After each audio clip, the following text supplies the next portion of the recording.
फिर से एक मासूम बच्ची बोरवेल में फंसी हुई है।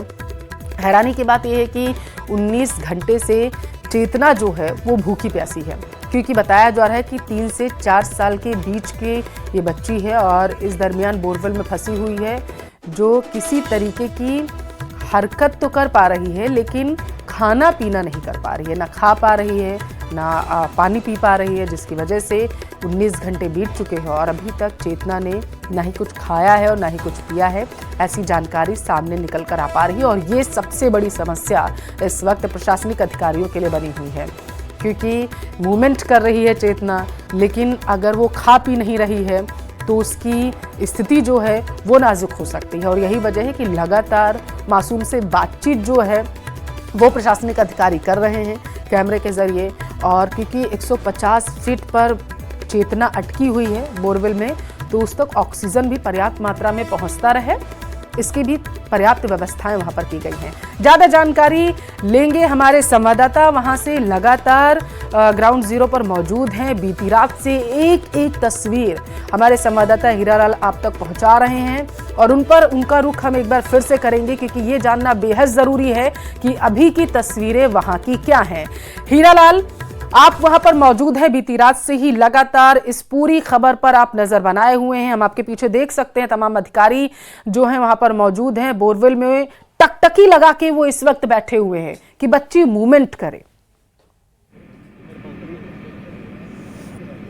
जी बिल्कुल, देखिए 18 घंटे से ज़्यादा का समय बीत चुका है बच्ची को बोरवेल में गिरे। लगातार जो रेस्क्यू टीम है, लगातार उस बच्ची को बाहर निकालने का जो रेस्क्यू ऑपरेशन है उनकी तरफ से किया जा रहा है। एसडीआरएफ की टीम, एनडीआरएफ की टीम और तमाम जो प्रशासनिक अधिकारी है वो मौके पे मौजूद है। पिछली रात से लगातार वो कड़कड़ाती सर्दी में ओस की बूंदों के बीच में उनका रेस्क्यू ऑपरेशन जारी है। मैं तस्वीरों में दिखाना चाहूँगा कि किस प्रकार से जो रेस्क्यू टीम है वो लगातार अपने ऑपरेशन को अंजाम दे रही है। एक लोहे की रोड है वो इस बोरवेल के गड्ढे में डाला जा रहा है। उस बच्ची के आसपास जो लगातार जो रेस्क्यू ऑपरेशन चला, जो इक्विपमेंट डाले गए गड्ढे में, उस इक्विपमेंट की वजह से जो मिट्टी का कटाव होकर जो मिट्टी है उस बच्ची के आसपास के जो पीठ है उसके आसपास में इकट्ठा हो गया। इस वजह से जो इक्विपमेंट है अब वो बच्ची तक पहुंचने में कहीं ना कहीं परेशानी हो रही थी। इस वजह से जो एसडीआरएफ की टीम है उन्होंने एक नया तरीका इजाद किया है। एक लोहे की जो सीधी रोड है जो उस गड्ढे में डाली जा रही है और मिट्टी के जो कटाव हुआ है, उस मिट्टी जो जमा हुआ है, उस मिट्टी को बच्ची के आसपास से हटाने का जो प्रयास है वो लगातार जारी है, ताकि बच्ची का जो मिट्टी है वो हटाकर बच्ची को सकुशल एक हुक के जरिए बच्ची को बाहर लाया जा सके और सुरक्षित इस रेस्क्यू ऑपरेशन को अंजाम दिया जा सके। हालांकि जो एसडीआरएफ की टीम के जो अधिकारी है उन्होंने स्थानीय जो प्रशासनिक अधिकारी है, एडीएम है, एसडीएम है, उनको एक ऑप्शन भी दिया है कि जो पाइलिंग मशीन है वो यहाँ बुलाई जाए और इस गड्ढे के पैरेलल एक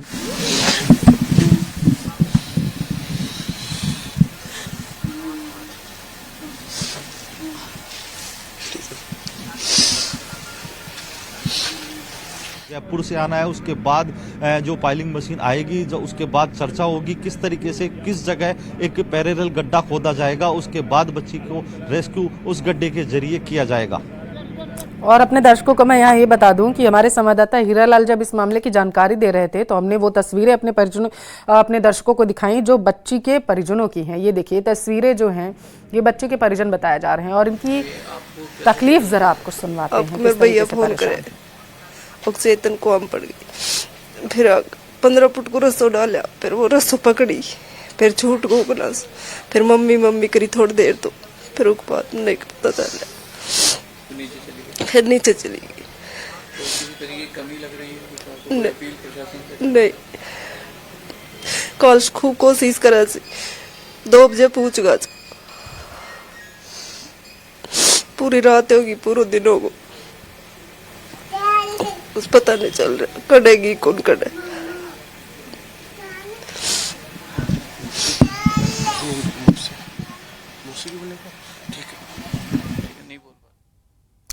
ये बच्ची के परिजन थे। हीरालाल, हमने सुनवाया अपने दर्शकों को जो बता रहे थे कि बच्ची जब बोरवेल में गिरी तो कुछ समय तक वो अपने परिजनों को पुकारती रही। हालांकि बीती रात से उन्हें कोई इस पूरे मामले की जानकारी नहीं मिल पाई है कि अभी बच्ची की क्या मूवमेंट है, हरकत कर रही है, क्या कर रही है, सो रही है बच्ची, या फिर बोरवेल के अंदर कहीं ऐसा तो नहीं कि ज़्यादा घबराने की वजह से वो बेहोश हो गई हो, बेसुध हो गई हो। हीरालाल, जी बिल्कुल, देखिए एसडीआरएफ के अधिकारियों से हमने बातचीत की, बच्ची के मूवमेंट के बारे में उनसे जानकारी जब हमने ली तो उनका कहना था कि बच्ची लगातार मूवमेंट कर रही है, लेकिन मिट्टी का जो जमाव होने की वजह से जो गर्दन तक है मिट्टी है जो जम चुकी है। हालांकि उसका जो गर्दन है वो मिट्टी के ऊपर है, इस वजह से जो अब मूवमेंट है वो थोड़ा सा कम देखने को मिल रहा है, क्योंकि बच्ची है जो लगातार मूवमेंट कर रही थी। तो बताया ये भी जा रहा है कि बच्ची को नींद आने की वजह से शायद वो कम मूवमेंट कर पा रही हो, लेकिन लगातार अभी रात भरी बात यह है कि बच्ची लगातार मूवमेंट करी है। मैं दिखाना चाहूंगा तस्वीरों में कि ये जो लोहे की जो रिंग है, इस रिंग के जरिए इस पाइप में, इस बोरिंग में ये है जो रिंग डाली जाएगी और बच्ची को इन रिंगों से के जरिए रेस्क्यू करने का जो प्रयास है वो रात को भी किया गया था, लेकिन अब एक बार फिर से इन रिंगों को इस बोरवेल के गड्ढे में डाला जाएगा और बच्ची तक पहुंचाया जाएगा और उस बच्ची को सुरक्षित रेस्क्यू किया जाएगा। 2 बार ऑपरेशन फेल हो चुका था। हीरालाल जी बिल्कुल, रात को जो रेस्क्यू ऑपरेशन चला तो लगातार जो रेस्क्यू टीम है उन्होंने ऑपरेशन किया। एक जे नुमा जो रोड है उसको बोरवेल के गड्ढे में डाला, इसके बाद जो एल बैंड है वो भी गड्ढे में डालकर रेस्क्यू करने का प्रयास किया, लेकिन उसमें वो सफल नहीं हो सके। इसके बाद आज सुबह फिर से रेस्क्यू टीम है उन्होंने अपना रेस्क्यू शुरू किया है और एक जो मिट्टी का जमा हुआ था उसको लोहे की जो सीधी जो रोड है उसके जरिए पहले उस मिट्टी को हटाने का जो प्रयास है वो लगातार जारी है। मिट्टी हटने के बाद इस जो रिंग जो बनाई हुई है वो 3-4 की संख्या में जो रिंग है वो इस गड्ढे में डाली जाएंगी और इन रिंगों की सहायता से उस बच्ची को बाहर निकालने का जो प्रयास है वो किया जाएगा। ये मिट्टी कैसे हटाई जा रही है, क्योंकि बोरवेल को हम क्योंकि तस्वीरें भी दिखा रहे हैं हीरालाल, बोरवेल की चौड़ाई तो बेहद कम होगी, बच्ची 150 फीट की गहराई में फंसी हुई है। अब जो आप बता रहे 2 बार रेस्क्यू ऑपरेशन फेल हुआ था तो उसके ऊपर कुछ मिट्टी भी गिरी थी, उसे किस तरीके से हटाया जा रहा है? जी देखिए, एसडीआरएफ के अधिकारी को कहना है कि जब इक्विपमेंट जो रोड है वो गड्ढे में डाली गई तो जो आसपास की जो मिट्टी है वो लोहे की जो रोड है उसकी रगड़ की वजह से जो मिट्टी के जो कण है वो बच्ची के आसपास इकट्ठे हो गए। तो कहीं ना कहीं जो रेस्क्यू करने में है, जो बच्ची को बाहर निकालने में उनको जरूर थोड़ी बहुत परेशानी हो रही है, लेकिन जो एसडीआरएफ की टीम है, एनडीआरएफ की टीम है, जो सदस्य जो पिछली रात से लगातार जुटे हुए हैं, उनकी जद्दोजहद यही है कि बच्ची के आसपास जो मिट्टी का जमाव हुआ था उसको थोड़ा सा दूसरी जो सीधी रोड है उसके जरिए उस गड्ढे में से उस मिट्टी को थोड़ा सा और खुदेरा जाए ताकि उस मिट्टी को चौड़ा करके हटाकर और उस बच्ची को सुरक्षित बाहर निकाला जा सके। बोरवेल में अभी चेतना फंसी हुई है। हैरानी की बात यह है कि 19 घंटे से ज्यादा का समय हीरालाल बीत चुका है और इसे एक तरीके से लापरवाही की पराकाष्ठा कहेंगे जो पार हो चुकी है, क्योंकि परिजनों को तो सूचना कोई मिल ही नहीं पा रही है इस पूरे मामले में। और आप जैसे बता रहे हैं कि प्रशासनिक अधिकारियों को जानकारी दे दी गई है कि पोकलिन मशीनों को और अन्य चीजों को, मशीनों को यहाँ पर लाया जाए, लेकिन अभी तक वो नहीं पहुंची। जी बिल्कुल, जब हमने एसडीआरएफ के अधिकारियों से बात की तो उनका कहना था कि पोकलिन मशीन है वो सेकंड ऑप्शन है। प्रथम जो उनका ऑप्शन है वो स्थानीय जो इंतजामात है, जो संसाधन है, उसी के जरिए बच्ची का रेस्क्यू किया जाएगा, क्योंकि पूर्व में जितनी भी जो प्रदेश भर में जो घटनाएं हुई है वहाँ स्थानीय स्तर के जो संसाधन है जो उनके पास होते हैं, जो एसडीआरएफ की टीम के पास संसाधन होते हैं, एनडीआरएफ टीम के पास जो संसाधन होते हैं, उन्हीं की सहायता से रेस्क्यू किया जाता है। लेकिन जो पाइलिंग मशीन है वो सेकेंड ऑप्शन होता है, क्योंकि उसमें समय भी लगता है, क्योंकि स्थानीय स्तर पर जो जिला मुख्यालय है प्रदेश में वहां जो पाइलिंग मशीन है वो आसानी से उपलब्ध नहीं हो पाती। तो यहाँ भी वही समस्या आ रही है, क्योंकि इन्होंने ऑप्शन भले ही दिया है लेकिन जो पाइलिंग मशीन है वो जयपुर से आनी है, उसको ट्रांसपोर्टेशन में जो समय लगता है वो काफी समय लगता है उसको यहाँ पहुंचने में, क्योंकि 150 किलोमीटर दूर का ये जो स्थान है वहाँ जयपुर से जब पाइलिंग मशीन आएगी तो उसको आने में भी समय लगे। सबसे बड़ी बात है जब एसडीआरएफ के अधिकारियों ने स्थानीय अधिकारियों को रात को ही इस बारे में एक ऑप्शन दिया था, बता दिया था कि पाइलिंग मशीन आप बुला सकते हैं, लेकिन प्रशासनिक अधिकारी अभी किसी नतीजे में नहीं पहुंच पाए। यही सवाल है हीरालाल, सवाल यही है। अनुमति उनको एक बच्ची 150 फीट की गहराई में फंसी हुई है पिछले 19 घंटे से, और यहाँ के अधिकारियों ने, जहां आप मौजूद हैं ग्राउंड जीरो पर, यहाँ के अधिकारियों ने, प्रशासनिक अधिकारियों को रात को ही सूचना दे दी। निंद्रा अवस्था में सोए हुए हैं अभी तक अधिकारी, किसी ने कोई सुध नहीं ली।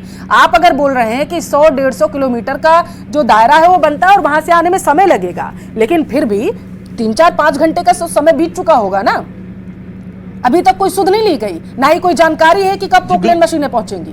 जी बिल्कुल, जी बिल्कुल, ये एक बड़ा कारण हो सकता है, एक बड़ी लापरवाही भी हम कह सकते हैं, लेकिन इसके पीछे एक कारण, एक तर्क और दिया जा रहा है। वो बताया जा रहा है जब पाइलिंग मशीन आती है और पाइलिंग मशीन जब ड्रिल करती है तो कंपन होता है, वाइब्रेट होता है, क्योंकि यहाँ जो बोरवेल का जो गड्ढा है उसमें से लोहे के जो पाइप थे वो कल निकाल लिए गए थे, तो इस गड्ढे में केवल मिट्टी है, तो वाइब्रेट जब होता है तो मिट्टी है जो उस वाइब्रेशन की वजह से उस बच्ची के आसपास इकट्ठी ना हो जाए, उस बच्ची के ऊपर ना चला जाए, ये भी एक तर्क दिया जा रहा है। इसलिए पाइलिंग को सेकंड ऑप्शन है। ये मैं दर्शकों को समझाऊंगी। आप पहले ये बताइए जरा सा हीरालाल, जो मिट्टी है वहां की वो चिकनी मिट्टी है, नॉर्मल है, या फिर कंकड़ है? वहां पर कैसी मिट्टी है वहां की?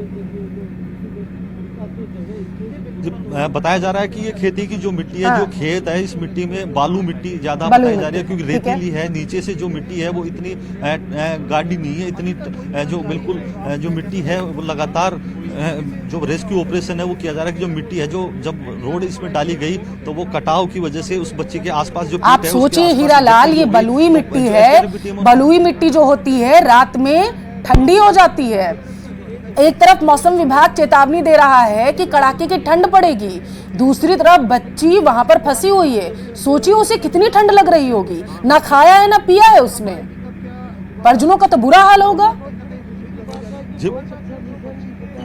जी बिल्कुल, मैं बताना चाहूंगा कि रात पर जो कड़ाके की सर्द रात थी, जो ओस की बूंदें थी वो लगातार यहाँ गिर रही थी, क्योंकि बताया ये जा रहा है कि मिट्टी जितनी ऊपर ठंडी होती है उतनी जितनी नीचे गहराई में जाएंगे आप उतनी ही वो गर्म रहेगी। तो ये एक संभावना बताई जा रही है कि जितनी सर्द जो सर्दी थी, जो ठंड थी, जितनी मिट्टी ऊपर थी वो मिट्टी उतनी ठंड नीचे नहीं होगी। लेकिन सबसे बड़ी बात यह है कि जो बच्ची पिछले 18 घंटों से अपनी जिंदगी और मौत से जूझ रही है, कहीं ना कहीं प्रशासन अधिकारियों की जो लापरवाही है, पाइलिंग मशीन का जो ऑप्शन इनके द्वारा दिया गया है उसको बुलाने में जो काफी समय लग रहा है, अभी तक प्रशासनिक अधिकारी उस निर्णय पे नहीं पहुंच पाए। मेरे साथ एसडीएम यहाँ मौजूद हैं, उनसे हम जानने का प्रयास करेंगे कि जो 18 घंटे का समय बीत चुका है उसके बावजूद अभी तक रेस्क्यू ऑपरेशन सफल नहीं हो सका। सर, किस प्रकार की अभी तैयारियां हैं? नहीं, बिल्कुल पिछले कल शाम से ही जैसे कि रेस्क्यू ऑपरेशन चल रहा है, लगातार एनडीआरएफ टीम से एसडीआरएफ है, प्रशासन है, लगातार मौजूद है। अभी जो लेटेस्ट एनडीआरएफ टीम की साइड से जो अपडेट है वो ये है कि जो बच्ची की पोजीशन के नीचे जो एल शेप की जो रिंग है वो सेट हो चुकी है और धीरे धीरे बच्ची को ऊपर की साइड निकालने शुरू कर दिया गया है। एक पाइलिंग जो मशीन है उसका ऑप्शन रात को एसडीआरएफ की टीम के अधिकारियों द्वारा दिया गया था, लेकिन अभी तक पाइलिंग मशीन को बुलाने पर कोई निर्णय नहीं लिया गया। नहीं, बिल्कुल पाइलिंग मशीन का निर्णय ले लिया गया था प्रशासन द्वारा और उसके लिए पैरेलली इन्फॉर्म भी कर दिया गया है। मशीन वहां से रवाना भी हो चुकी है। जी, तो अभी बच्ची की क्या स्थिति है? आपने मूवमेंट देखा, बच्ची किस प्रकार से मूवमेंट कर रही है? अभी एक बार धीरे धीरे ऊपर निकालने की कोशिश कर रहे हैं। मूवमेंट का अभी धीरे जैसे ही पता चलेगा एक बार अपडेट कर दिया जाएगा। जी बिल्कुल, ये एसडीएम है जिनका कहना है कि बच्ची के तक रिंग पहुंचा दी गई है और रिंग है जो बच्ची के हाथ पैरों में फंसा दी गई है और बच्ची को धीरे धीरे ऊपर भी लाने का जो प्रयास है वो किया जा रहा है। तो उम्मीद यही जताई जा रही है कि शीघ्र जो इनका रेस्क्यू ऑपरेशन है वो पूरा कर दिया जाएगा और बच्ची को सुरक्षित बाहर निकाल लिया जाएगा। उम्मीद यही कर रहे हैं हीरालाल कि बच्ची को सुरक्षित बाहर निकाला जाए। प्रशासनिक अधिकारी भी वहां पर आप मौजूद है, लगातार वो कह रहे हैं कि कोशिश कर रहे हैं कि यहाँ के जो संसाधन है, जब तक खास करके मशीनें नहीं आ पा रही हैं तब तक उन्हें निकालने की कोशिश जो वहां संसाधन है उन्हीं के जरिए की जाए। हीरालाल, मैं आपके पास आऊंगी। दर्शकों को यह बताना बहुत जरूरी है कि आखिर प्रशासनिक अधिकारी वहां के जो संसाधन मौजूद है वहां पर उनसे ही कोशिश क्यों कर रहे हैं बच्चे को निकालने की, क्योंकि पोकलेन मशीन जब आएंगी, जेसीबी मशीनें जब पहुंचेंगी, बच्ची जिस बोरवेल में फंसी हुई है उसके कुछ दूरी पर ही जितने फीट में बच्ची फंसी हुई है 150 फीट में कोशिश किया जाएगा वहां पर गड्ढा करने की। वहां पर जब प्रशासनिक अधिकारी गड्ढा करने की कोशिश करेंगे, मिट्टी वहां की हटाएंगे, तो इस दौरान बहुत संभावनाएं ऐसी होती हैं कि कंपन की वजह से बच्ची बोरवेल अगर और ज्यादा गहरा होगा तो कंपन की वजह से बच्ची और ज्यादा नीचे चली जा सकती है। और यही वजह है कि वहां पर लास्ट ऑप्शन माना जाता है कि पोकलेन मशीनें इस्तेमाल की जाएं। हीरालाल, आपके साथ कौन मौजूद है, जरा बात करिए। जी बिल्कुल, ये बच्ची की जो बोरवेल में जो बच्ची गिरी है उनके परिजन, उनके चाचा हैं, मैं इनसे जानने की कोशिश करूंगा क्योंकि पिछले रात भर से आप सोए नहीं है, लगातार आप प्रशासनिक अधिकारियों से वार्ता भी, किस प्रकार का आपको बताया जा रहा है कि रेस्क्यू ऑपरेशन कब तक कंप्लीट हो जाएगा?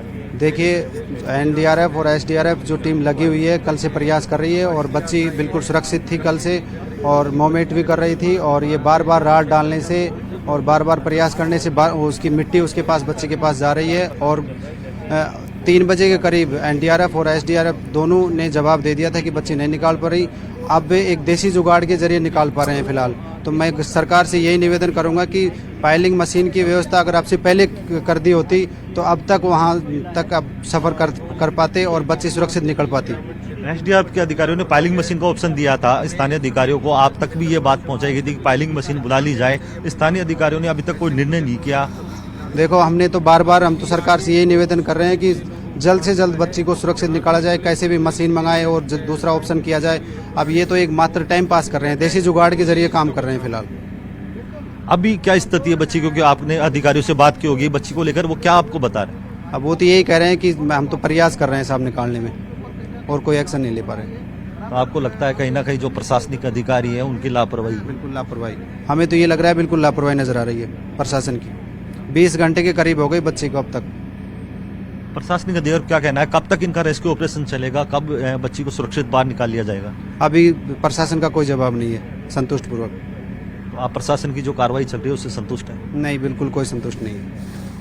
ये बच्ची के परिजन है, इनका कहना है कि जो प्रशासन की ओर से जो कार्रवाई है वो उससे संतुष्ट नहीं है, क्योंकि जो पाइलिंग मशीन है, जो रात को जब एसडीआरएफ के अधिकारी ने ऑप्शन जाहिर सी बात है हीरालाल